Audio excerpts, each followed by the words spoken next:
নমস্কার বন্ধুরা, আরবিবি চ্যানেলে আপনাদের সকলকে জানাই স্বাগতম। চলে এসেছি হরগৌরী পাইসোডেলের নতুন একটি আপডেটস নিয়ে। আজকের পর্বে শুরুতেই আপনারা দেখতে পাবেন গৌরী যখন আরশোলার ভয়ে রুদ্রকে জড়িয়ে ধরল, রুদ্র এটা দেখে মিঠি মিঠি হাসতে লাগে। রুদ্র গৌরীকে বলে, আপনি একটা ভিতুর ডিম। এরপর গৌরী বলে, কি বললেন স্যার আপনি? তখন রুদ্র বলে, আপনি যা সেটাই বললাম, একটা ভিতুর ডিম, ভিতুর ডিম, ভিতুর ডিম। এরপর গৌরীর কানে একটা বাচ্চার আওয়াজ বাজতে লাগে, আর সেই বাচ্চাটাও এই ভিতর ডিমই বলতে লাগে। তখন গৌরী বলে, আচ্ছা স্যার, আপনি কি এই কথাটা আমাকে আগে কখনো বলেছেন? তখন রুদ্র বলে, হ্যাঁ বলেছি তো, ওই যে ভোলানাথের পুজোর সময় আপনি যখন ওই সাধুকে দেখে ভয় পেয়ে গেছিলেন, সেই দিনই তো বলেছিলাম ভিতর ডিম, ভিতর ডিম। তখন গৌরী বলে, হ্যাঁ সেদিনও তো আমি আপনাকে জিজ্ঞাসা করেছিলাম যে আপনি এর আগেও কখনো আমাকে বলেছিলেন কিনা। কথাটা না আমি আগেও শুনেছি, আর একটা বাচ্চাও আমার কানে এসে এটাই বলতো, কিন্তু কে কিছুতেই আমি মনে করতে পারছি না। এরপর রুদ্র বলে, ও তার মানে বাচ্চারাও আপনাকে ভিতর ডিম বলে খেপায়, তা কে বলতো? এরপর গৌরী বলে, স্যার সেটাই তো আমি মনে করতে পারছি না। তখন রুদ্র বলে, আপনি শুধু ভিতর ডিমই নন, আপনি না একটা ভুলক্কারও। কোথায় কি হয়েছে একে মনে করতে পারছেন না, ওটা মনে করতে পারছেন না। বলে, স্যার আমি সত্যিই মনে করার চেষ্টা করি, কিন্তু আমি কিছুতেই মনে করতে পারি না। পর রুদ্র গৌরীর দিকে তাকিয়ে বলে, তুমি মনে করতে পারো না যে কে তোমাকে এই ভিতর ডিম বলতো? তুমি ওই আওয়াজটা শুনতে পাও, তুমি কি ওই বাচ্চাটাকে দেখতে পাও না? ওই বাচ্চাটা তো হচ্ছে তোমার ওই ছোটবেলার রুদ্র, আমি, আর তুমি হচ্ছ আমার ছোটবেলার ধী। পর গৌরী বলে, আচ্ছা স্যার দেখুন না আসলে ওটা গেল কিনা।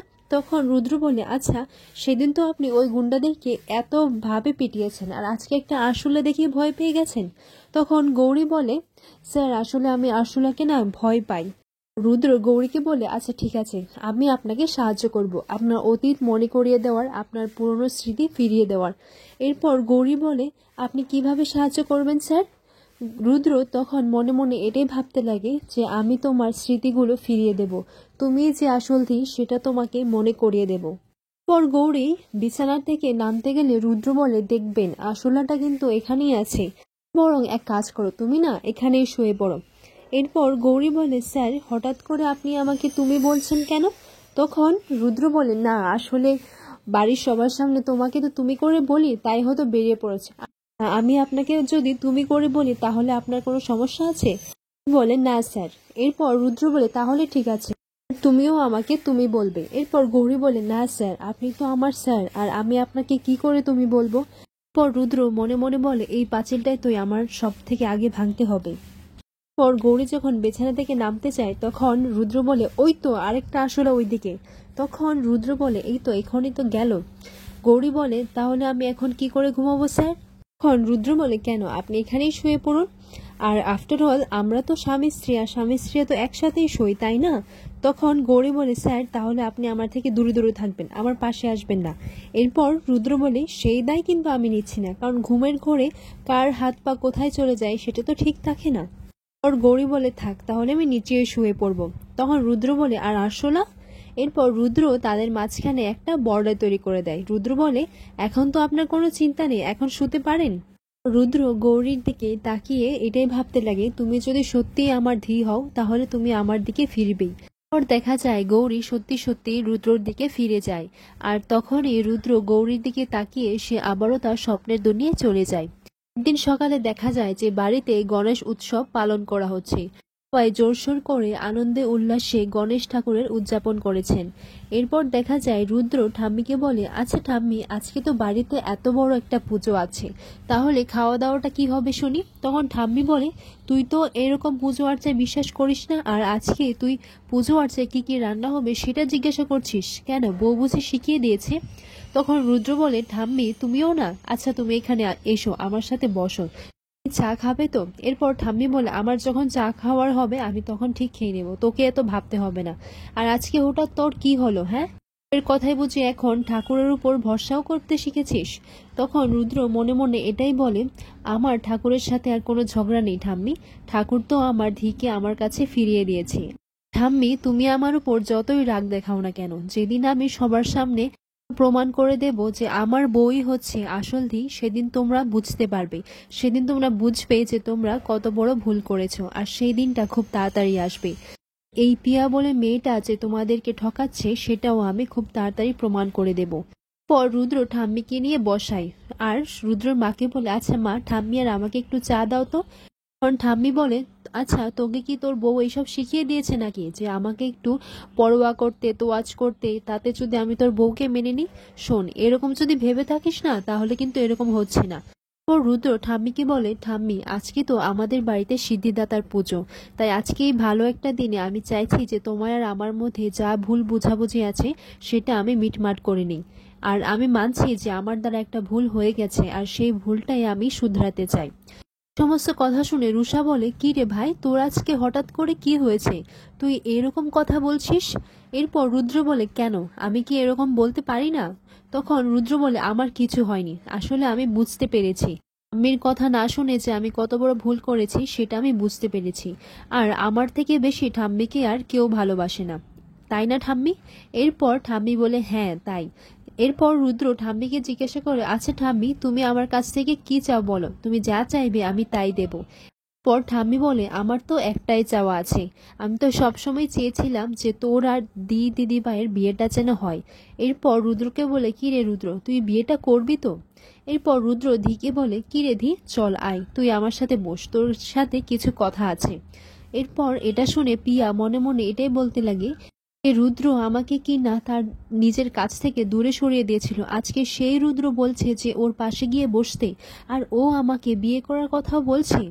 এইদিকে রুদ্র মনে মনে এটাই বলতে লাগে, আমি জানি ধি তুমি খুব কষ্ট পাবে, তুমি হয়তো আমার সাথে অভিমানও করবে, আর হয়তো আমার সাথে আর কথাও বলবে না, কিন্তু তুমি বিশ্বাস করো, তোমার এই স্মৃতি ফিরিয়ে দেওয়ার জন্য আমার কাছে এটা করা ছাড়া আর কোনো উপায় নেই। আমাকে যে এই খেলাটা খেলতেই হবে, যতদিন না তুমি তোমার স্মৃতি ফিরে পাচ্ছ আমাকে এই খেলাটা চালিয়ে যেতেই হবে। আমি তোমাকে তোমার স্মৃতি ফিরিয়ে দেওয়ার জন্য সমস্ত রকমের সাহায্য করব, কিন্তু শেষে তো লড়াইটা তোমাকেই লড়তে হবে, তুমি যে ঐশানী ঘোষের মেয়ে এটা তোমাকেই মনে করতে হবে। আর রুদ্র পিয়াকে বলে, কি রে, তুই আয় আমার পাশে এসে বস। সমস্ত দেখে গৌরীর খুব মন খারাপ করে। পর পিয়া গৌরীর দিকে তাকিয়ে মনে মনে এটাই বলে, উফ, ওর চেহারাটা একবারে দেখার মতো, একেবারে তেলোহারি হয়ে গেছে। ঠাম্মি রুদ্রকে বলে, কি রে দাদুভাই, তুই বিয়েটা করবি তো? তখন রুদ্র বলে, হ্যাঁ, কেন করব না, অবশ্যই করব। রুদ্রর মা বলে, রুদ্র তুই এসব কি বলছিস, আর তুই তো গৌরীকে বিয়ে করেছিস। পর রুদ্র বলে, হ্যাঁ, কিন্তু দেখো মা, তোমরা 15 বছর আগেই আমার আর ধীর বিয়েটা ঠিক করে রেখেছিলে, আর ধীর সাথেই তো আমার বিয়েটা হওয়ার কথা, আর এটাই তো আমাদের ভাগ্য।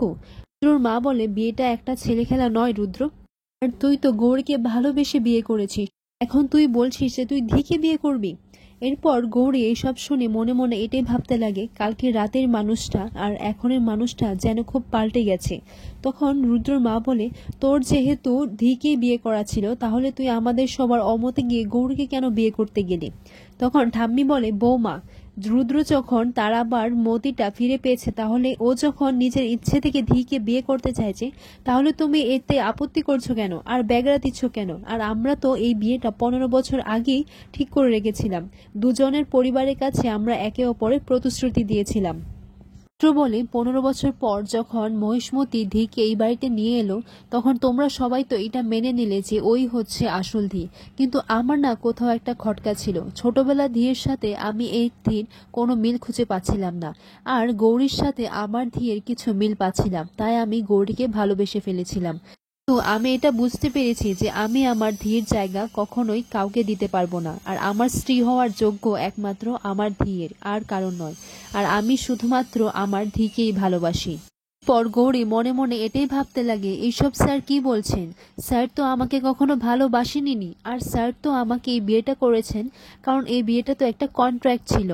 পর রুদ্র বলে, আজ আমার সমস্ত ভুল ধারণা ঠিক হয়ে গেছে, আজ আমি আমার ধিকে ফিরে পেয়ে গেছি, আমার ধিকে। এটা শুনে পিয়া বলে, যাক বাবা, তার মানে রুদ্র আমাকে সন্দেহ করছে না, আমাকে সত্যি সত্যিই ধি মনে করছে। এরপর ঠাম্মি বলে, তাহলে তুই এখন বিশ্বাস করেছিস তো যে এই হচ্ছে তোর আসল ধি? তখন রুদ্র বলে, হ্যাঁ, কিন্তু ঠাম্মি, আমার একটা খটকা আছে, আর খটকাটা হচ্ছে এই গৌরীকে নিয়ে, একে নিয়ে তো একটা সমস্যা। ওর সাথে আমার ধিয়ের হুবহু কিছু জিনিস মিলে যাচ্ছে, আর সেটা কি করে হচ্ছে, তাই আমার তো একটা খটকা লেগেই রয়েছে। রুদ্র পিয়াকে বলে, তুই যে আসল ধি সেটা তোকে প্রমাণ করতে হবে, পরীক্ষা দিতে হবে। এরপর পিয়া তো এটা শুনে ঘাবড়ে যায়। রুদ্রকে বলে, পরীক্ষা? এখন কি আমি সবাইকে গিয়ে বলবো যে আমি ধি, আমি ধি, আমি ধি? আর রুদ্র বলে, না, তা ঠিক করতে হবে না, তোকে শুধু আমার মনের একটা ভুল ধারণা ভাঙতে হবে। তোকে একটা পরীক্ষা দিতে হবে, আমি এমন কিছু বলবো যেটা তোকে করতে হবে, আর শুধু তুই নয়, গৌরীকেও তোর সাথে এই পরীক্ষা দিতে হবে। আগামী 7 দিন আমি যা যা বলবো তোদেরকে সেই সবটাই করতে হবে, আর 7 দিনের মাথায় এই কাজগুলো যে ঠিক করে করতে পারবে তাতেই প্রমাণ হবে যে সেই হচ্ছে আসল ধী। এরপর সেখানে পিয়া বলে, আচ্ছা তুই এই মেয়েটাকে এখানে কেন জড়াচ্ছিস, ও তো একটা অনাথ, আর ও কেন ধী হতে যাবে? এরপর রুদ্র বলে, তাতে তোর এত সমস্যা হচ্ছে কোথায়, তুই এত উত্তেজিত হয়ে পড়ছিস কেন? হচ্ছে আমার শুধু একটা মনের ভুল, আর সেটা তো ভেঙেই যাবে। এটা তো আমাদের সারা জীবনের ব্যাপার, তাই তোকে আমাকে তো ভালো করে চিনতেই হবে। পর ঠাম্মি বলে, আচ্ছা 7 দিন কেন? পর রুদ্র বলে, মহেশমতি তো তীর্থে ভ্রমণে গেছেন, তো আমি চাই যে আমি মহেশমতির কাছে ক্ষমাটা চেয়েই এই বিয়েটা করি। ও রুদ্র বলে, আর মাত্র 7 দিন, আর এই 7 দিনের মধ্যেই প্রমাণ হয়ে যাবে যে কে আসল ধী আর কে নকল ধী। আর এইসব শুনে পিয়া খুবই ঘাবড়ে যায়। মনে মনে বলে, রুদ্র এসব কি বলতে চাইছে, আর কি প্রমাণ হয়ে যাবে?